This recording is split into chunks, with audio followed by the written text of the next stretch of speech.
My name is Rhea Calder, 44 years old. The glass clicked the microphone once, twice, and my father smiled the way a practiced host smiles when he wants the room to relax on his cue. "She's my greatest disappointment," he said, and the laughter that followed slid over the tables like a sheet being pulled up to cover a body. It wasn't cruel, it was relieved. People prefer a joke to a truth. Eyes tilted toward me and away again. 100 tiny verdicts delivered under chandelier light. Someone squeezed my shoulder with store-bought pity. I didn't flex, didn't flinch. I set my napkin down, smoothed the crease, and tasted sugar from a lemon ice cake I hadn't cut yet. Then the world outside shifted. Beyond the country club's French doors, a low thrum came on like weather. Rotors carved the night, silverware rattled, table runners lifted like white flags. The band overshot 2 beats before stopping, and even that failure sounded polite. The air changed temperature. The photographer forgot to breathe. When the doors blew open, wind marched through the room and turned linen into seabirds. A SEAL captain stepped in, boots heavy on parquet my father had insisted on renting, because Oak says we made it. He didn't scan the crowd. He found me and held there. "Admiral," he said, voice steady over the chop of blades. "The president needs you now." Someone at table 7 whispered, "Admiral?" Like a wrong note had slipped into a familiar song. Across the room, my father's smile flatlined. My mother's hand found his sleeve without leaving dents, the reflex older than any toast. I didn't stand immediately. I let the word land, let it echo off the framed photos lining the back wall, wedding day, toddlers in matching red sweaters, a boy with a paper crown blowing out candles that didn't matter anymore. The microphone in my father's hand hissed.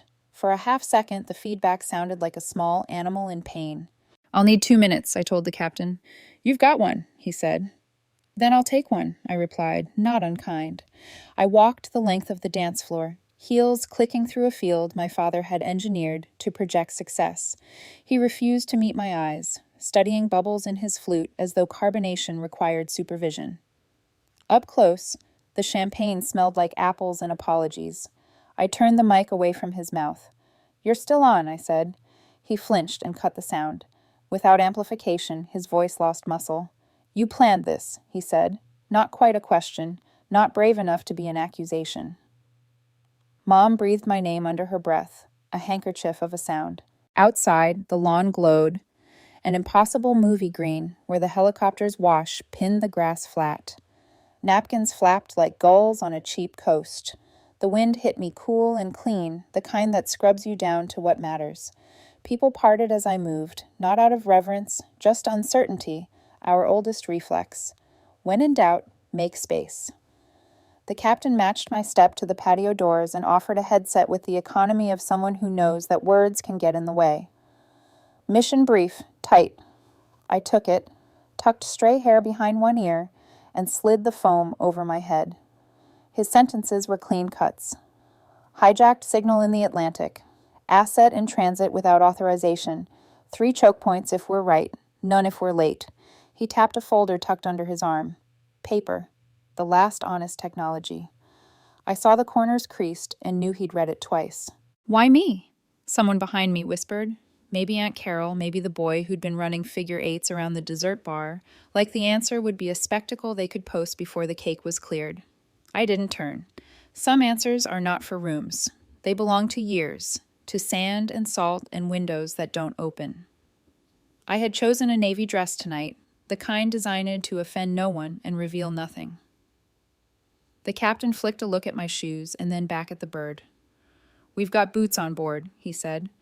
A ghost of a smile admitted the practical absurdity of anniversaries collapsing into operations. "Give me 10 seconds, I said. He nodded and angled away, radioing.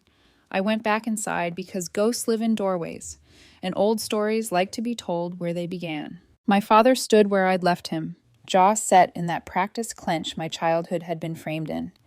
Up close, his cufflinks caught the light like tiny, stubborn moons. He lowered the flute.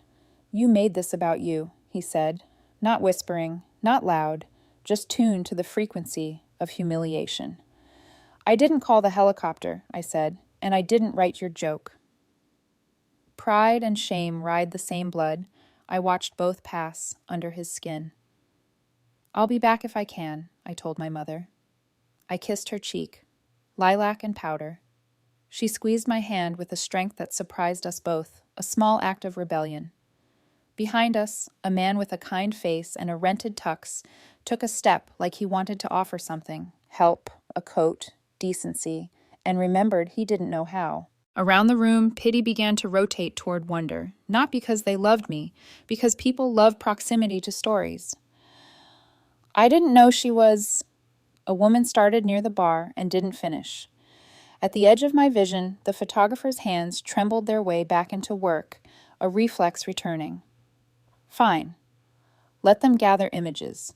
They'd get the angles wrong, but the wind right. I left the mic on the table. It rolled once and settled, pointing nowhere good. Mom's eyes shone wet and fierce. Dad's narrowed, as though he could calibrate me with enough focus to make me smaller. The captain and I jogged across the lawn that had been manicure-scaped into submission. The crew chief reached down and hauled me into the belly like we'd rehearsed it, because we had in other places, under other chandeliers, the fluorescent kind that buzzed. The door slid. The downwash became harness, headset, clipped verbs. I let the cool metal touch my temple for one beat, not to pray, to mark time. We lifted. The country club fell away, gazebo string lights, the pond with its polite fountain, the tent where they'd planned to stage a second toast. Somewhere down there, a DJ would still get paid. Through the headset, the captain's outline flattened into action. Signal anomaly escalated to breach. Asset 90 minutes east of our intercept line. Secure uplink may lag. He held out the folder. Inside, a thumbnail of a hull, a cutaway of compartments, 3 red circles where the math went bad. I traced a route and felt the click behind my ribs, the clean lit snap when scattered pieces locked a thread. Any casualties? I asked. Negative yet. We both let the words sit there, a thin ice bridge we were choosing to step on. Coronado? I asked, not to make conversation, to learn his water. Bud's 287, he said. Ran cold before they made it safer. Everything's safer when it's colder, I said. He glanced over once and understood more than the sentence said. He hadn't called me by name once, only Admiral. Respect earned is a clean word. It doesn't stick. The bird cut through a river of cloud and into moonlight so clear it felt like a new sheet on an old bed. Below us, the town unwound. High school stadium, pale church steeple, the diner where I'd learned coffee black and wishes small. My phone vibrated in my purse. I didn't look. There are messages you can predict without reading. Come back. You ruined it. How dare you? Or worse, nothing at all. The captain angled a tablet so I could see top-line data crawling like ants. Somewhere a screen was watching my face to make sure it didn't change. It didn't. He said, we rendezvous with a C-37. Sit room in 2 hours. POTUS standing by. He said it like weather, factual, moving, indifferent to feelings. Copy, I said. There's a thing that happens when you leave a room where people think they own your story and enter a room where what you know matters more than who you are. Your breath evens. Your bones remember. The rotor turns doubt to dust if you let it. In the cabin light, the captain studied me once. For what it's worth, he said, voice pitched low, private. The room looked wrong down there. I pictured the chandelier swaying, the mic rolling, my father's hand hovering over a glass, like he could smooth bubbles with willpower. It'll look different when we land, I said. He didn't ask what I meant. The crew chief flashed a thumb. We dipped toward a runway lit like a measured heartbeat. A jet waited, nose pointed east, a compass needle dressed in paint. As the skids kissed tarmac, I let one thought break the surface, a narrow, necessary thing. Shame only works if you agree to wear it. In the country club, they'd draped it over me like a shawl and waited to see if I'd tuck it close. I didn't. Out here, the night smelled like kerosene and salt, and the headset carried a single sentence that hummed with consequence. A signal that shouldn't exist, blinking where darkness can't be afforded. We would move on incomplete truth, and the cost of guessing wrong would be paid by people who didn't even know their names were now part of the math. The door slid back. Wind walked in and took my hair with it. We ran under the rotors toward the waiting jet. The captain's hand brushed the folder once, an old habit of counting tools before a dive. 2 hours to D.C., he said. We'll patch what we can en route. We've done more with less, I said. He nodded. Respect, not reassurance. The jet's stairs lowered, mouth opening to swallow the night's next sentence. I climbed. The country club shrank into a warm box in a cold world. I didn't look back. The story I owed was ahead. When I was 10, the word discipline was not abstract. It was starch, lemon polish, and the exact 45-degree angle of boots beneath the coat tree. Our house smelled like order. My father called it strength. My mother called it Saturday. To me, it was air that sometimes felt too tight to breathe. In the corner of his study hung a shadow box with a bronze star and a purple heart aligned with ruler precision. He called it the altar, with a half-smile that dared anyone to laugh. I never did. You didn't breathe too close to glass like that. You learned silence instead. That December, my father took me to the Army-Navy game in Philadelphia. It was a cold that made your teeth ache, the kind where hot chocolate tasted like medicine. We sat high in the stands, the cadets and midshipmen below marching with that ceremonial seriousness that turns boys into silhouettes of men. Brass hammered the air. The crowd sang fight songs like prayers. My father didn't sing. His eyes narrowed, as if reading the field for weak points.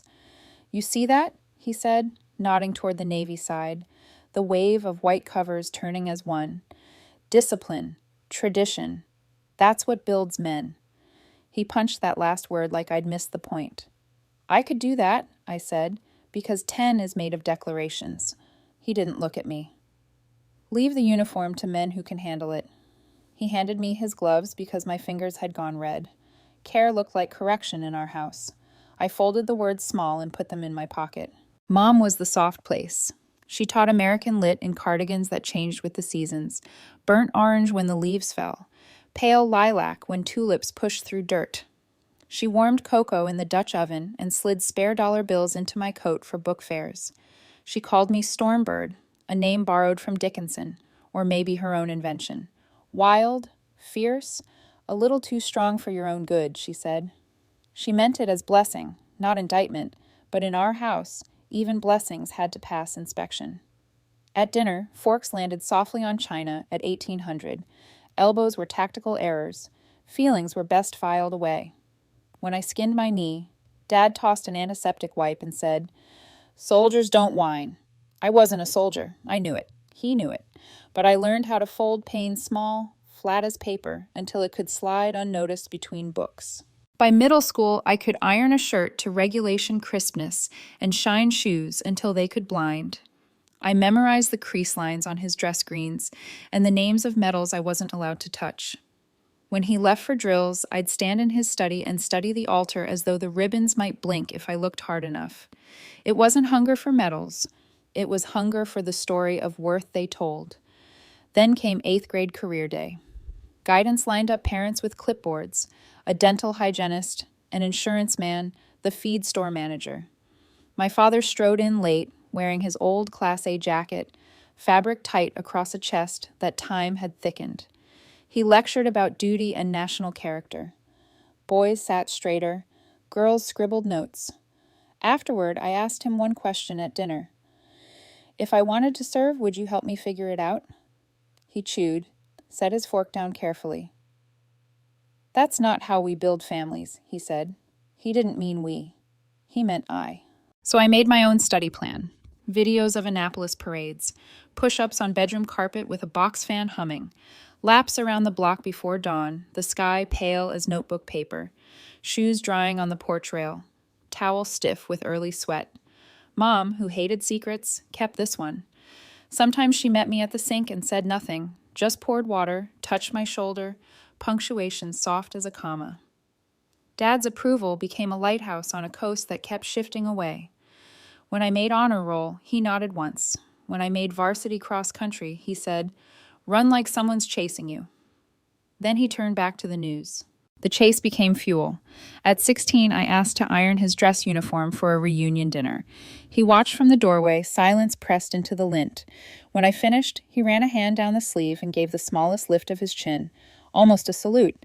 I pocketed it like cash. 2 weeks later, I told him I wanted to apply to the Naval Academy summer seminar. He didn't refuse. He left a folder on my bed instead. Applications for local colleges, nursing programs, teaching certificates. Realistic, he said from the hall, backlit by judgment. Some uniforms didn't belong to me. That's when Mom began slipping clippings into my algebra book. Profiles of female officers. A Marine drill instructor underlined twice. She drove me to the library 2 towns over, where the librarian didn't mind a teenager hoarding Naval Institute proceedings.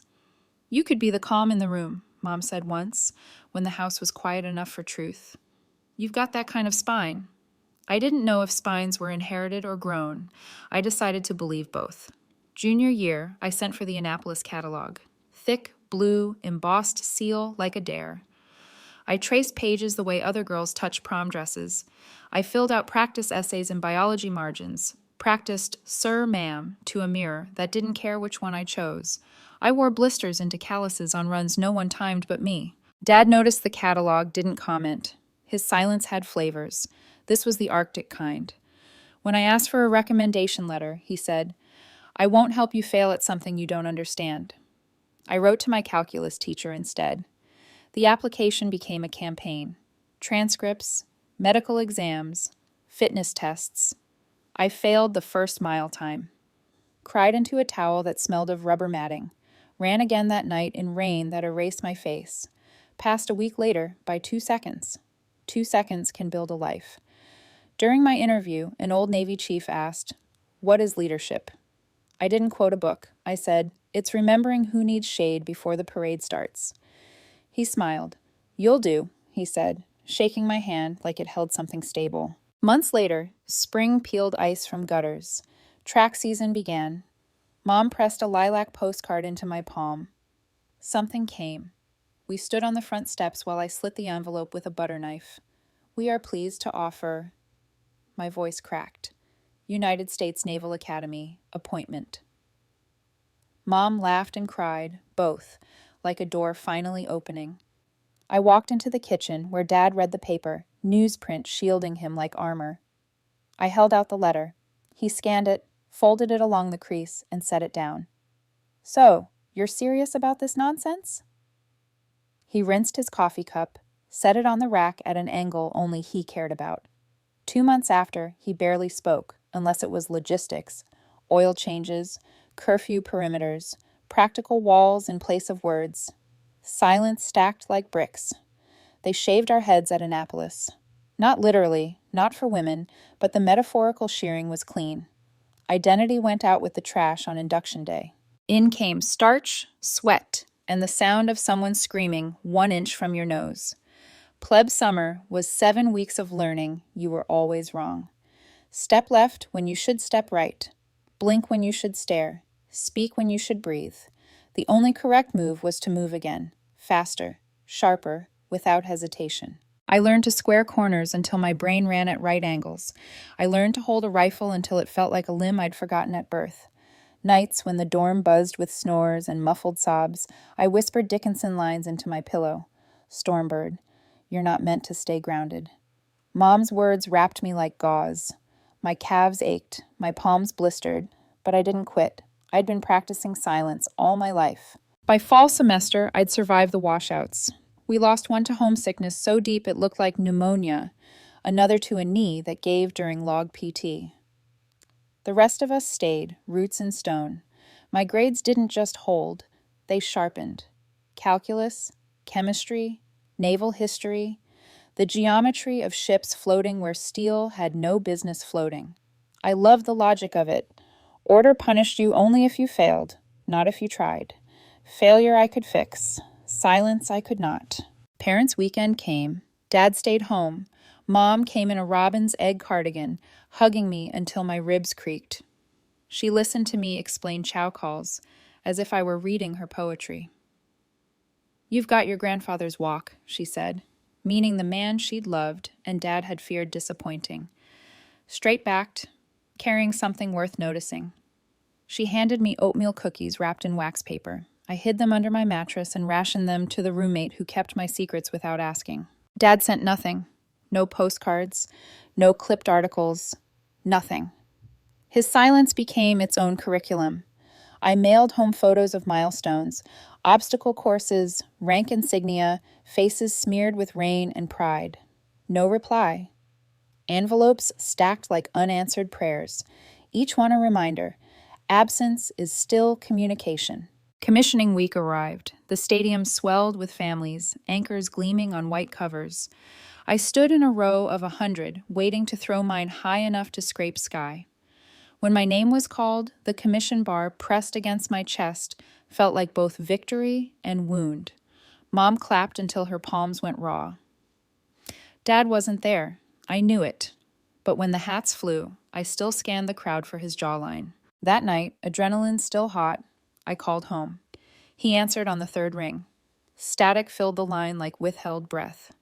Dad, I said, voice too bright, because hope is stupid that way. I did it. I'm an officer now. He paused, then, you made your choice. The line went dead. Orders came fast. Okinawa. Logistics. Not glamorous, not front page.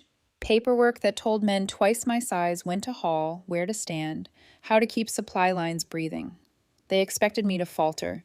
Some bet I wouldn't last a year. I lasted 5. I didn't bark. I fixed. When systems jammed, I filed new hinges. When someone rolled eyes at a female officer, I ran the next briefing so tight they couldn't breathe between slides. I didn't need to shout.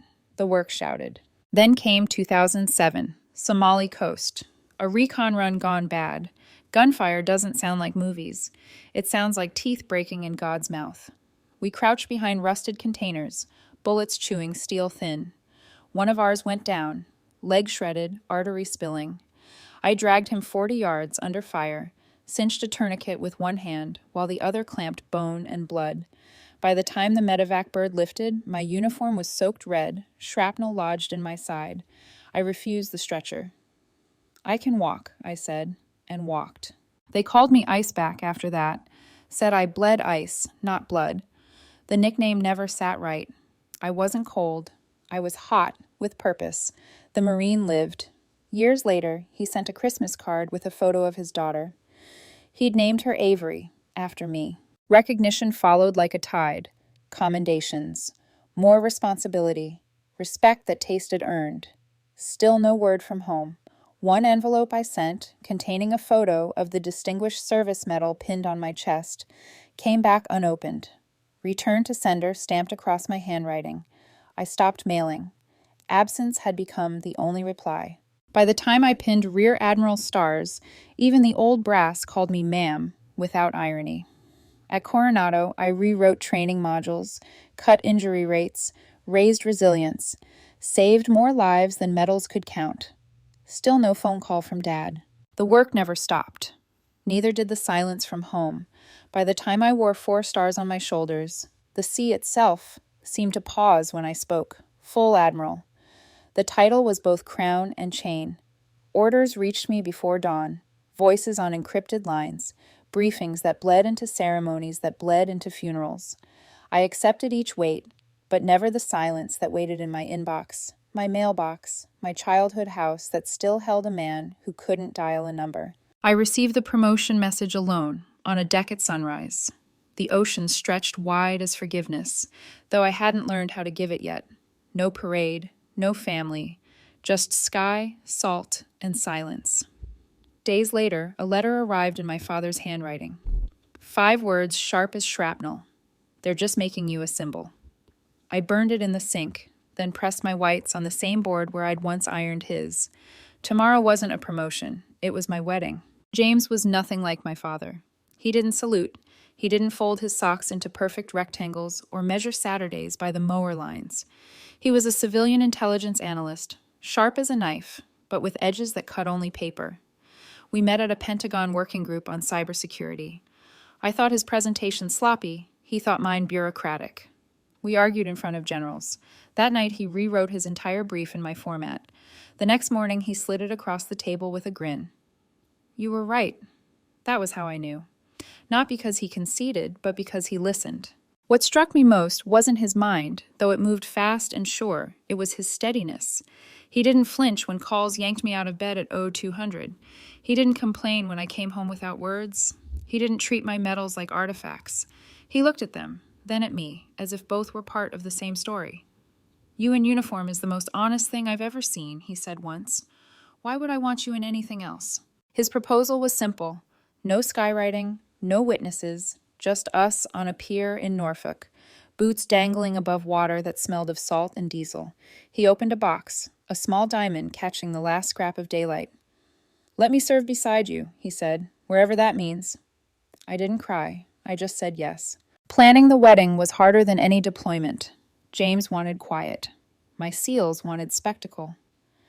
"We're not letting you walk alone," Chief Torres growled when I suggested a courthouse. So we compromised. The Naval Chapel. Formal, sacred, simple. I would wear full dress whites. James would wear a navy suit, no tux, no theatrics. A week before the ceremony, I sent my father a card. Not a plea, just completeness. "I'm getting married this Saturday. 1300 hours. Naval Chapel. You're welcome to attend. I'll be in uniform." That was all. No RSVP. The night before, James and I observed tradition, separate quarters. He stayed with a friend. I stayed on base, pressing my whites until midnight. The brass winked under lamplight, 4 stars, like constellations. My hands shook, not from nerves, but from the weight of a life built alone and not alone. Morning broke clear, the kind of navy sky painters try to copy and fail. When I arrived at the chapel, I stopped short. Outside, a formation of SEALs stood waiting. Men I'd served with, bled with, buried brothers beside. No one had told them. They just came. "Non-negotiable," Torres said, grinning through scars. "You walked us through hell. We're walking you to something better." 15 minutes before the ceremony, I waited behind the heavy doors, Torres and Marcus Hill flanking me. My heart didn't race. I'd faced mortars. I'd faced silence. This was different, not harder. Then my phone buzzed, a number I hadn't saved but would never forget. 5 words. "You're wearing a uniform. Disgraceful." I stared at it for a full minute. Not anger. Clarity. This was who he was, who he'd always been. Shame only works if you agree to wear it. I didn't anymore. I slipped the phone into my pocket, smoothed my cuffs, and nodded to Torres. The organ swelled. The doors opened. Light fractured through stained glass, splashing red and blue across polished wood. The chapel filled with 200 decorated warriors. In one unified motion, they rose to their feet. "Admiral on deck!" someone shouted. The echo cracked like thunder in holy air. My throat tightened, not from sadness, but from belonging. My father wasn't there, but my family was. James stood at the altar, eyes shimmering, hands folded at ease, the way he knew I preferred. Behind him, the chaplain I'd once deployed with held a binder but waited, reverent. The silence wasn't empty, it was full, thick with respect. We exchanged vows stripped of ornament. No for richer or poorer. We said, when orders come, we follow together. When they don't, we find purpose anyway. He promised never to ask me to dim. I promised to let him stand where I'd once stood alone. The chaplain pronounced us husband and wife. No eruption, just reverence. Then applause, thunderous and clean. Outside, we walked beneath an arch of crossed sabers, held by enlisted hands that knew the cost. It meant more that way. At the reception, one of my SEALs, voice like gravel, said, "We never stood for you because of your rank, ma'am. We stood because you never made us feel small." Then he hugged me, battlefield tight. I let myself accept it, not because I needed comfort, but because I'd earned it. Near midnight, when the cake was cut and the crowd thinned, James found me outside, watching the water. "Did you hear from him?" he asked gently. I nodded. "What did he say?" I told him. He was quiet a long time. "Do you believe it?" I looked at the gold trim on my sleeves, thought of 200 pairs of eyes earlier that day. "No," I said. Some reckonings happen in battle, some in silence, some at an altar. That night, mine happened between pity and salute. But reckonings don't end. They wait. They circle back. Months later, a photo arrived from my cousin Claire, taken outside the banquet hall that night of the helicopter. In the corner, half-shadowed, unmistakable posture, my father, standing in the parking lot, arms crossed, watching the bird lift into darkness. He hadn't saluted, not yet. Months blurred into missions, briefings, nights cut open by phone calls. Operations succeeded, failed, blurred again. I learned to live inside the rhythm of crises, but one evening, a courier placed an envelope in my hand. No return address. My name written in a script I'd once traced on permission slips. I knew before opening. I didn't enter because I didn't know how to sit among people who see in you what I refused to. I didn't salute, not because you didn't earn it, but because I no longer knew how to honor what I didn't understand. I was wrong. If you'll let me, I'd like to talk. No uniform, no protocol. Just a father trying to understand a daughter he never took the time to know. I read it 3 times. Didn't burn it. Didn't cry. Just let the words sit on my desk until silence felt heavier than reply. A week later, I wrote back, Arlington, Mom's headstone, Saturday, 1,000 hours. The morning was crisp, grass trimmed into military obedience. Silence here was absolute, not weapon, not wound. I arrived in uniform, not as provocation, but because it was truth. He arrived in civilian clothes that seemed too loose on a frame that time had shrunk. His hair was grayer, his walk slower, but the jawline was the same, stubborn as old orders. For a long moment we stood in front of the stone, names carved into permanence. My mother's name. The lilac perfume she used to wear seemed to cling to memory in the air. He broke first. You look like her, he said, voice catching. When you stand like that. We spoke grief before anything else. How she used to loosen the air when his rules made it tight. How her absence was louder than applause, sharper than silence. He admitted he mistook quiet for strength, orders for love. I admitted I trained myself not to need what he wouldn't give. Finally, slowly, he raised his hand. A salute. Crooked, late, imperfect, but real. My chest ached as if something locked had shifted. I returned it, not because he'd earned forgiveness, but because truth deserves witness. It landed heavier than any medal I'd ever pinned. We didn't hug. We didn't reconcile in a blaze of redemption. But when we walked away, we walked slower. Together, neither ahead nor behind. It was a beginning, fragile as glass, but a beginning. Weeks later, I stood at the Pentagon, floodlights hot on my shoulders. The Department of Defense had asked me to deliver the keynote at a leadership symposium. Brass lined the rows, notebooks open, waiting for strategies. I didn't tell them my story to shine medals. I told them about sailors who followed me into fire, instructors who broke under weight, teams that stood at my wedding, not out of protocol, but out of loyalty.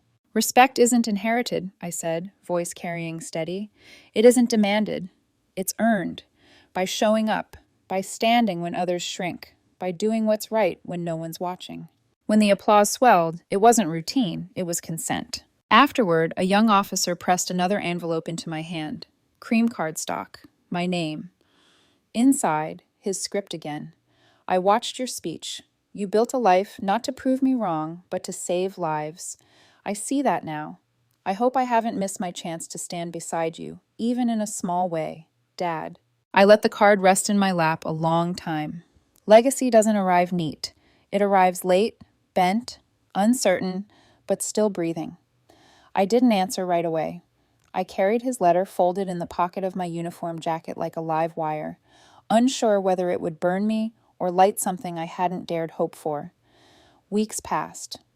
Then I invited him, not to a ceremony, not to a stage, but to a lecture I was giving to midshipmen at Annapolis. No fanfare, no introduction, just a seat in the back if he chose to take it. When I walked on stage, I scanned the rows, cadets in sharp whites, pens ready, and at the far back, a gray figure sat still, hands folded over a cap. He didn't wear his old jacket. He didn't need to. He was just a man, stripped of rank, stripped of armor, trying to listen. I spoke about failure, about the night I failed my first mile time and cried into a towel, and how 2 seconds can change a life. I spoke about silence, how it can wound deeper than shrapnel, and how leadership is often just noticing who needs shade before the parade starts. I watched cadets lean in, and I saw him lean too, shoulders softening. Afterward, he waited until the crowd thinned. He approached slowly, cap in hand, eyes shining the way I remembered only from photographs. His voice was rough but steady. "I'm proud of you," he said, then quieter, as if the words themselves were fragile. "I'm sorry it took me so long." I nodded, not because it fixed years, but because it started something. That night, James asked, "Are you happy with how it turned out?" I thought of the chapel, of 200 warriors rising to their feet. I thought of the banquet hall chandeliers trembling as a SEAL captain called me Admiral. I thought of Arlington, where a crooked salute bridged a gulf I thought permanent. "I'm satisfied," I said, not because suffering vanished, but because real change had happened. Months later, I returned to a training base I hadn't visited in years. Names on the roster blurred until one froze me. Corporal Avery Patterson, the girl named after me. She shook my hand, eyes bright. "My dad told me you saved him," she said. "I wanted to serve like that." Legacy, not blood, choice. On the anniversary of my wedding, I stood again in whites, this time accepting the Department of Defense's Excellence in Ethical Command Award. James sat in the front row, smiling like truth itself was enough, and in the far corner, my father rose with everyone else. His salute was steady this time. I realized then, revenge isn't always about breaking what broke you. Sometimes it's about standing tall until they have to look up. Sometimes justice is recognition, late but undeniable. So if you're listening, ask yourself, who stood for you when others didn't? When did you turn humiliation into strength? Leave your story, share it, because reckonings aren't just personal, they're contagious. We rise when we rise together.